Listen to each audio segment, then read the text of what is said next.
साथियों, सबका साथ, सबका विकास, सबका विश्वास, इस मंत्र पर चल रही हमारी सरकार असम के हर हिस्से में हर वर्ग को तेजी से विकास का लाभ पहुंचाने में जुटी है।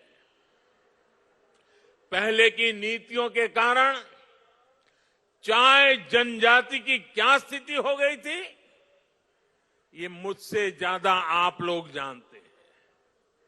अब चाय जनजाति को घर और शौचालय जैसी मूल सुविधाओं से जोड़ा जा रहा है। चाय जनजाति के अनेक परिवारों को भी जमीन का कानूनी अधिकार मिला है। चाय जनजाति के बच्चों की शिक्षा, स्वास्थ्य और रोजगार की सुविधाओं पर ध्यान दिया जा रहा है। पहली बार उनको बैंक की सुविधाओं से जोड़ा गया है। अब इन परिवारों को भी सरकार की अलग अलग योजनाओं का लाभ सीधे बैंक खाते में मिल पा रहा है। श्रमिक नेता संतोष टोपनो सहित चाय जनजाति के दूसरे बड़े नेताओं की प्रतिमाएं स्थापित करके राज्य सरकार ने चाय राजनीति के योगदान को सम्मान दिया है। चाय जनजाति के सम्मान दिया है। साथियों, असम के हर क्षेत्र की, हर जनजाति को साथ लेकर चलने की इसी नीति से आज असम शांति और प्रगति के मार्ग पर चल पड़ा है। ऐतिहासिक बोडो समझौते से अब असम का एक बहुत बड़ा हिस्सा शांति और विकास के मार्ग पर लौट आया है।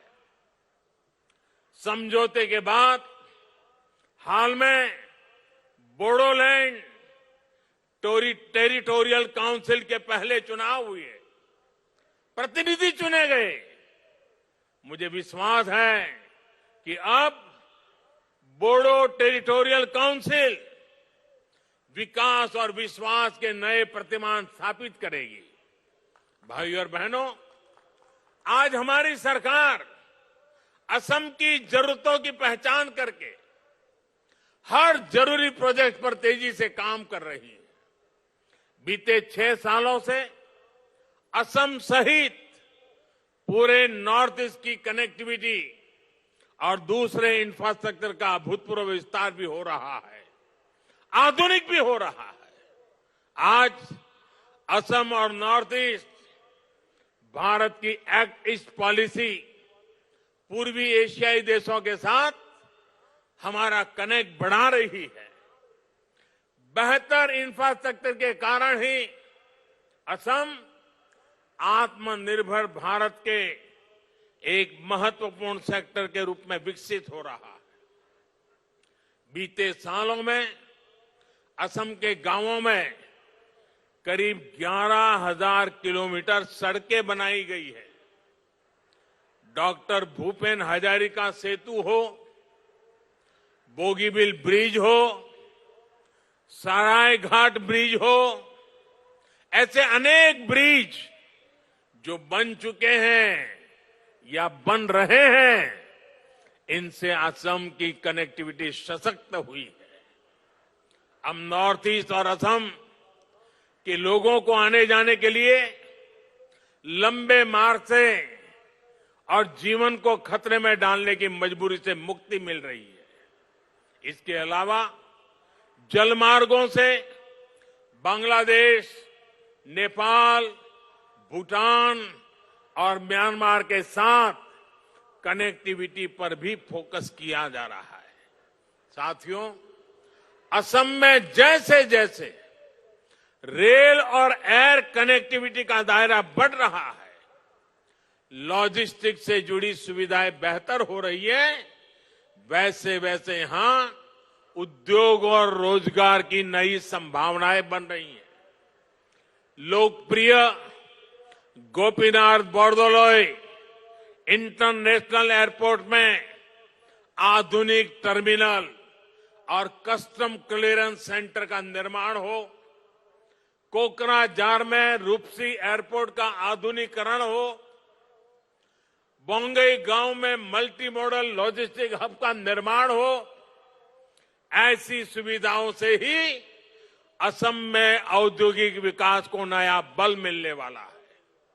भाइयों और बहनों, आज जब देश गैस बेस्ड इकोनॉमी की तरफ तेजी से आगे बढ़ रहा है, तो असम भी इस अभियान का एक अहम साझीदार है। असम में तेल और गैस से जुड़े इंफ्रास्ट्रक्चर पर बीते वर्षों में 40,000 करोड़ रुपए से अधिक का निवेश किया गया है। गुवाहाटी बरौनी गैस पाइपलाइन से नॉर्थ ईस्ट और पूर्वी भारत की गैस कनेक्टिविटी मजबूत होने वाली है और असम में रोजगार के नए अवसर बनने वाले हैं। नुमालीगढ़ रिफाइनरी का विस्तारीकरण करने के साथ साथ वहां अब बायो रिफाइनरी की सुविधा भी जोड़ी गई है। इससे तेल और गैस के साथ साथ असम इथेनॉल जैसा बायोफ्यूल बनाने वाला देश का मुख्य राज्य बनने वाला है। भाइयों और बहनों, असम जब स्वास्थ्य और शिक्षा के हब के रूप में भी विकसित हो रहा है, एम्स और इंडियन एग्रीकल्चर रिसर्च इंस्टीट्यूट जैसे संस्थान बनने से असम के युवाओं को आधुनिक शिक्षा के नए अवसर मिलने वाले। जिस तरह से असम ने कोरोना महामारी को हैंडल किया है, वो भी प्रशंसनीय है। मैं असम की जनता के साथ ही सोनोवाल जी, हेमंता जी और उनकी टीम को विशेष रूप से बधाई देता हूं। मुझे विश्वास है कि असम अब टीकाकरण के अभियान को भी सफलता के साथ आगे बढ़ाएगा। मेरा असम वासियों से भी आग्रह है कि कोरोना टीकाकरण के लिए जिसकी बारी आए वो टीके जरूर लगवाएं और ये भी याद रखें कि टीके की एक डोज नहीं, दो डोज लगनी जरूरी है। साथियों, पूरी दुनिया में भारत में बने टीके की डिमांड हो रही है। भारत में भी लाखों लोग अब तक टीका लगा चुके हैं। हमें टीका भी लगवाना है और सावधानी भी जारी रखनी है। अंत में फिर एक बार उन सभी साथियों को बहुत बहुत बधाई जिनको भूमि का अधिकार मिला है। आप सब स्वस्थ रहें, आप सब प्रगति करें, इसी कामना के साथ आपका बहुत बहुत आभार।